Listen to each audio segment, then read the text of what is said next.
This is RTV6 News at 11, working for you. Of Christmas, my kids can't be here to play with their toys. An Indianapolis family's apartment looks like a scene out of a horror film tonight. Now they're asking RTV6 for help to end the nightmare. Good evening to you. I'm Mark Mullins. RTV6's Cameron Riddle is working to get answers for a family that cannot spend the holidays in their own home because of the problem. We want to warn you, the images we are about to show you are unpleasant.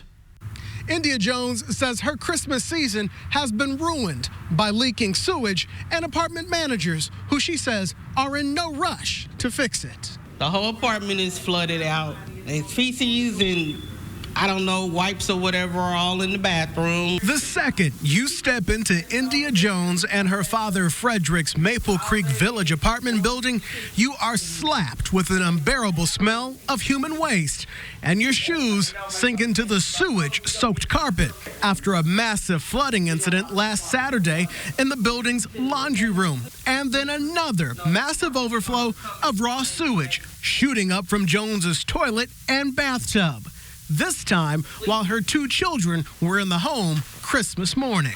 It was good morning until they was getting ready to leave, and that's when the first sign of the toilet was shooting up water. Jones has taken her complaints to apartment managers numerous times, but feels they are not taking her seriously or showing any compassion for her father, who is recovering from lung cancer, yet is breathing in human feces that literally covers their apartment. They've asked for a temporary unit, but so far, they've been offered no help. It's horrible. You shouldn't have to live like that. I don't care what it is. I don't care if you got insurance or not, because all these apartment complexes is too big for you not to have an open space for these people on this first floor to go to. We took Jones's concerns to the Maple Creek Village leasing office, but after seeing me at the door, the worker appeared to hide behind a wall. After reaching a staffer on the phone, we were told a crew was on the way to fix the issue.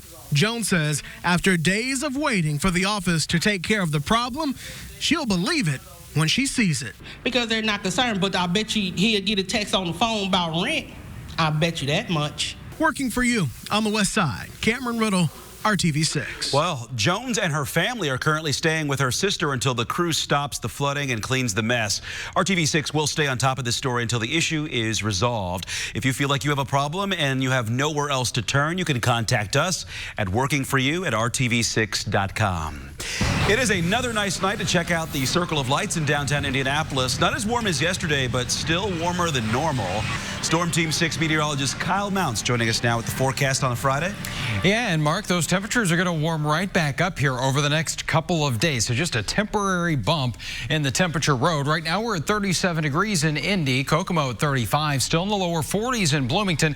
And we do have those clouds with the light wind. We've actually had quite a bit in the way of some fog. Never really scoured it out of the atmosphere this afternoon. You can see visibility around Terre Haute and Cloverdale, less than a mile in Greenfield as well. And we do have a dense fog advisory, at least at this point. Richmond, Connersville, Liberty areas may see that expanded to the east here as we go through the overnight and tomorrow morning. Otherwise, things are nice and quiet, but as you head out the door, be ready for some of that fog to slow you down a little bit, and temperatures right around 40 degrees. A man accused of setting off an explosive device in Speedway last week is connected to a similar past incident. 63-year-old Wayne Turner allegedly set off an explosive device on December 20th at a railroad bridge near Indianapolis Motor Speedway. The explosion caused $5,000 in damages to a woman's car and $1,000 in damages to the bridge. Turner previously pleaded guilty to charges related to explosions near IMS in 2016. Turner's son Isaac also faces charges in last week's incident. According to court documents, Isaac Turner's girlfriend said Wayne Turner told his son that he set off an explosive device in Irvington last year. An Indiana woman who admitted to injecting fecal matter into her son's IV received a 12-year prison sentence. Tiffany Albert's son was being treated for leukemia at Riley Children's Hospital in 2016 when the injection happened. A judge sentenced Albert this week, 3 months after a court convicted her of several charges. 5 years of that sentence are suspended. Today, the New York Police Department talked about safety ahead of the big New Year's Eve celebration in Times Square. I can tell you that we currently have no specific credible threats directed toward any of our events. Still, I'm going to ask that members of the public, as always, remain vigilant. There are millions of eyes and ears out there that can aid us in keeping New York City safe. This comes about a month after federal agencies issued a bulletin warning that crowded holiday events are still prime targets for violent extremists. In a new report, the FBI warns that terrorists could use the hunting license loophole to purchase a gun, and the Federal Highway Administration issued a security advisory earlier this month saying a possible shift in ISIS propaganda suggests that attackers carry out smaller-scale violence near highways. If it may have been legal for you to buy cigarettes yesterday, but illegal to buy them today. A new law is raising the federal minimum age to buy tobacco products to 21. It's now in effect. That's according to a message posted on the Food and Drug Administration's website today. This comes after President Trump signed the legislation as part of a spending bill last week. Several stores we stopped by are abiding by that law. I agree with the reasoning on putting this vote in. Now, putting it in and sneaking it in like they did, I don't necessarily agree with that.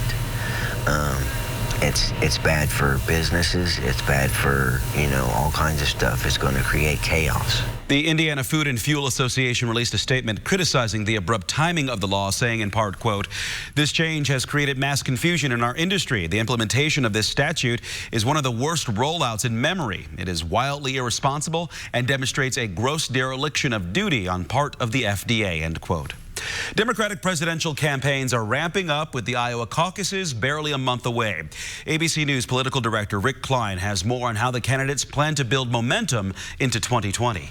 I'm focusing on what needs to change in this country. We're living in a moment where most Americans can't get by, and what we have to do is make real meaningful change. You know that this guy's going to be there. The Yang Gang cannot be stopped. We are growing when other campaigns are shrinking. Mayor Pete Buttigieg and businessman Andrew Yang stormed into the holidays as disruptors in a race that's had consistent frontrunners. Also getting new attention, Senator Amy Klobuchar, who completed the bus tour of all of Iowa's 99 counties with a call for unity. I'm sure there's going to be some discussion of politics and things, and I think people have to be kind to each other when they have those discussions. Kindness is on the minds of several Democratic contenders. The battles inside the party are bruising, leaving former Vice President Joe Biden worried about how Democrats will come together. I don't think it's a good thing. I think we got enough division in the party as well. I don't think we help anybody but the other guy out there, and so I don't think it works very well. Biden is still riding atop most national polls. Second is Senator Bernie Sanders, who continues to hit his rivals for taking donations from well-heeled backers. I just don't know how you defeat Trump when you end up getting substantial sums of money from billionaires who are funding your campaign. The new year dawns with vast uncertainty about the path ahead. The Iowa caucuses are barely a month away, and there's a debate in Iowa before then. But no one knows how much of January and even February might be consumed by an impeachment trial, drawing at least senators away from the trail. Rick Klein, ABC News, Washington. Next week, we'll learn who will be the next man or woman to lead the Beech Grove Police Department. The mayor says he will make the announcement at 10 o'clock on Monday morning. Earlier this month, we learned Chief Mark Schwartz is retiring at the start of the new year after serving 8 years as chief. And he's not the only top cop stepping down. Last month, IMPD Chief Brian Roach announced he will also retire at the start of the new year. Mayor Joe Hogsett appointed Roach chief in January of 2017.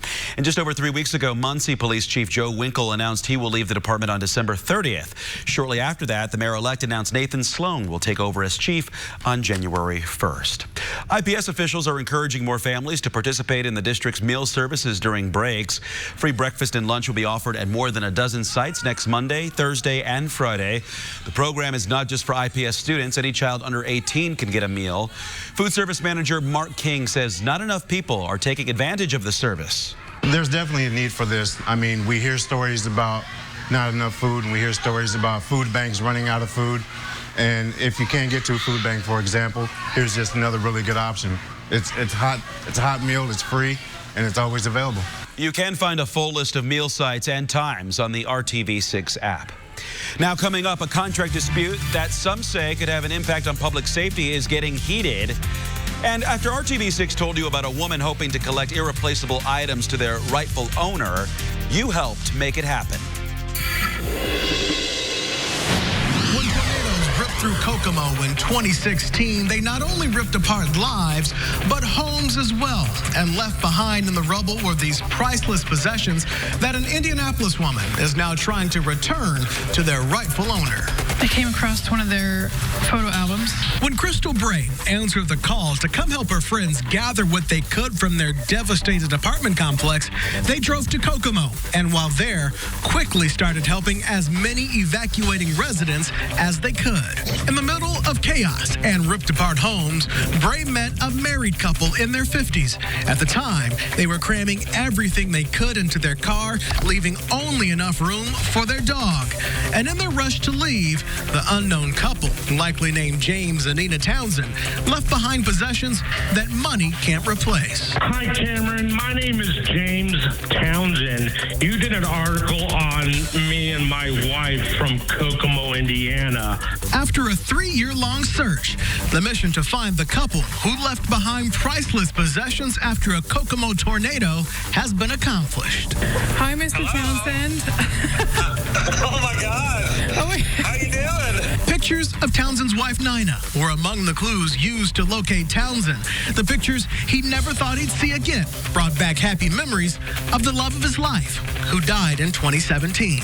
You never gave up for 3 years. Most people have said, look, 6 months, I'm done.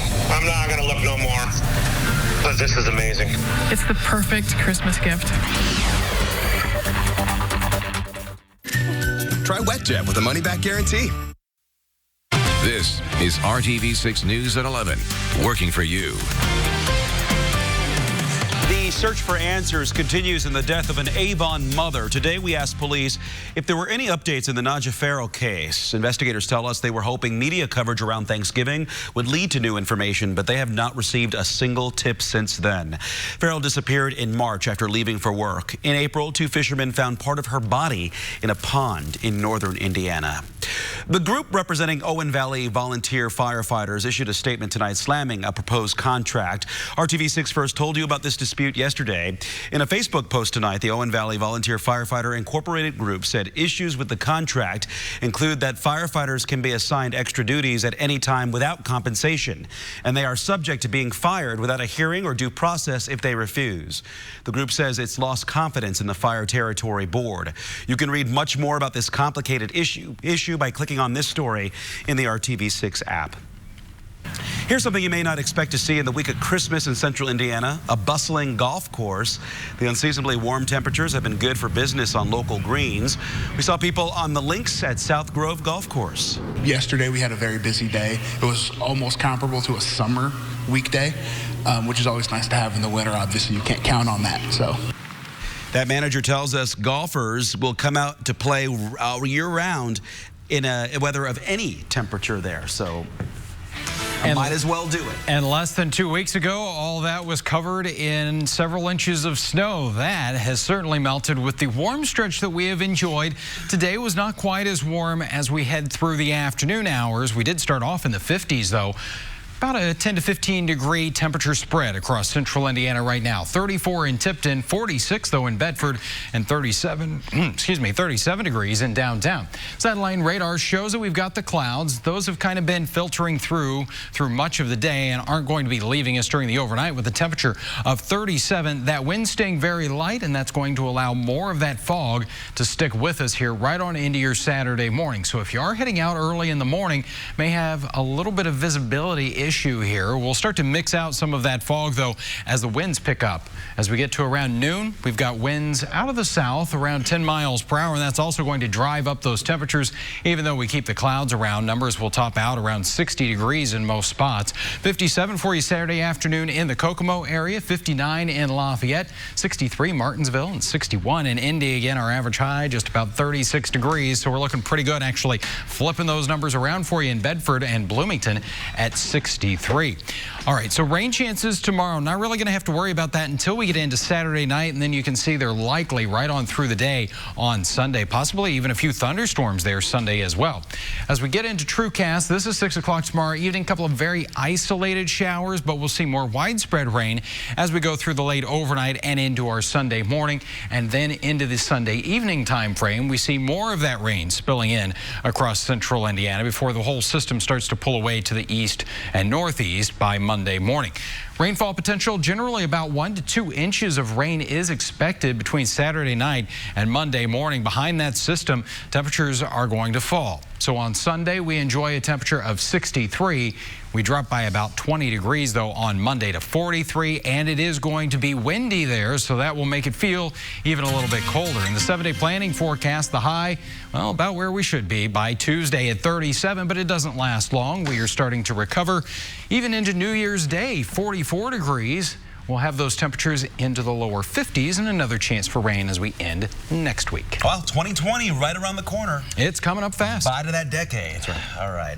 Let's check in with Brad Brown. He's up next with sports. Hey, Brad. Mark, thank you very much, and good evening, everyone. The best teams in the NBA's Eastern Conference have all been very good at home this season. The top 6 combined have lost just 13 home games. That includes the Pacers, so a chance to get a road win is crucial, especially with just 2 games separating 5 teams in the standings. So the Pacers in Miami tonight, the Heat 13-1 at home.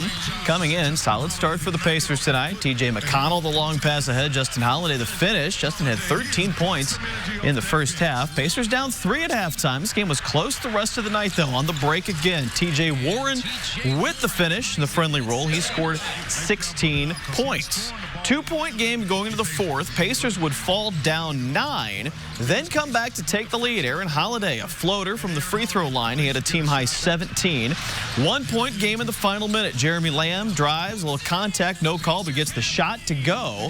So the Pacers go back in front. Miami had time left. They got 3 shots on their last possession with a couple offensive rebounds. Goran Dragic hits the lane and hits the shot. So the Heat go back up by 1. Last chance for the Pacers. Aaron Holiday gets his number called. Little spin, tries to throw it up with the left hand, but it's no good. So the Pacers come up 1 point short, 113-112. And tonight felt a lot like a playoff game already. We knew that this was a team that they're athletic. They shoot and go get it. And we didn't really stop them from rebounding all night long. And, you know, that last possession was the biggest one of the game, where we give up 3 offensive, give them 3 chances on that possession. Pacers play in New Orleans tomorrow night. They are home on New Year's Eve against the 76ers. Reminder, that is an early start time of 3 p.m. on Tuesday. The Colts getting a final practice today ahead of Sunday's season finale at Jacksonville. 2 players already ruled out with injuries. That's Quincy Wilson and Jordan Wilkins. Danico Autry and Quentin Nelson are still in concussion protocol. Nelson did go at practice today, though. He seems to be closer to being ready for Sunday. The Colts, by the way, are 4-point favorites on the road for Week 17. Notre Dame is continuing its bowl week in Orlando. The Fighting Irish are practicing at Camping World Stadium yesterday and today, the site of tomorrow's game against Iowa State. Notre Dame going for consecutive 11-win seasons. They have not done that in more than 30 years. Former quarterback Tommy Rees will take over the play-calling duties for the offense. As for the rest of the plan, it likely won't divert much from what worked all season. Well, I think the focus needs to continue to improve. Obviously, when you come down here, you're down in Florida, and the guys are enjoying being here. They are preparing well, but these next 48 hours are crucial now as they begin their mental preparation and getting ready for a really good football team in Iowa State. And college football's bowl season is made for scenes like this. North Carolina got a big win today, and this is 68-year-old head coach Mack Brown busting a move in the locker room. The Tar Heels picked up their 7th win of the season. It's not the first time coach has done this. Did it a few weeks ago when they clinched their bowl berth. Ton of fun there. We're looking forward to more of those in the days ahead. By the way, we'll have that Notre Dame game for you at noon tomorrow right here on RTV6. Looking forward to that one. Thanks, Brent. And coming up, our Hiring Hoosiers report right after this. Mile warranty at Honda of Fishers. As we creep closer to the new year, Hiring Hoosiers is taking a look back at how some local entrepreneurs are bringing business to Central Indiana. RTV6's Lauren Casey introduces us to a college student whose invention may become the next big cell phone accessory. The Socket Locket is an adhesive card holder where you can hold up to 1, 2, or 3 cards securely in place. Cicero native Katie Gelhausen is a 20-year-old college student, and like any college student, carries around her phone and school ID wherever she goes. You can pair it with your own phone grip and combine the two. So a device like this Socket Locket is really handy, and she found it's something her friends need. The catch? It didn't exist at first. So the idea kind of sparked when one of my friends had taken off her card holder and put on a phone grip and then lost her cards. There was nothing out there like the Socket Locket. Katie is an entrepreneurship student at High Point University in North Carolina. She came up with the idea for the Socket Locket, and at 19 years old, took action. So it all started with basically just a sketch. She did research, made sketches, earned a prototyping scholarship, and is now patent pending. When looking for places to manufacture her product, she looked back home to Indiana, a place where she could be involved in the production process. It just seemed like fate that it was only 20 miles up the road. And that's where Mike Lieger with Progressive Plastics comes in. Katie's been a powerhouse. She's very creative. Mike and Progressive Plastics decided to take on the Socket Locket project. The Elwood manufacturer is a full-service custom injection molding company specializing in medical, military, and aerospace products.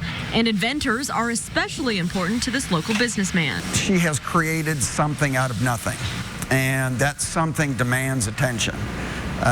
And that affects every facet of the manufacturing process. There's prototype tooling. We've got assembly workers. We've got production operators, tooling people that all are touched by a new product. The success and demand for Katie's product not only impacts her business, but Mike's as well, allowing him to hire more Hoosiers. This is going to end up requiring us to increase our staff probably 10 to 15%. Not only providing jobs to his community in Elwood, but also helping his employees feel fulfilled in their work. We want to make sure they understand that their reach goes much further than Elwood, that there are people all around this country that are picking up the products that you've produced. And I think that means a lot in terms of somebody being able to get out of bed in the morning.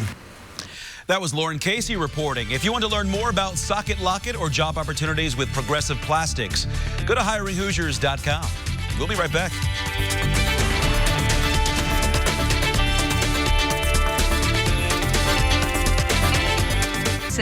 Toyota, let's go places.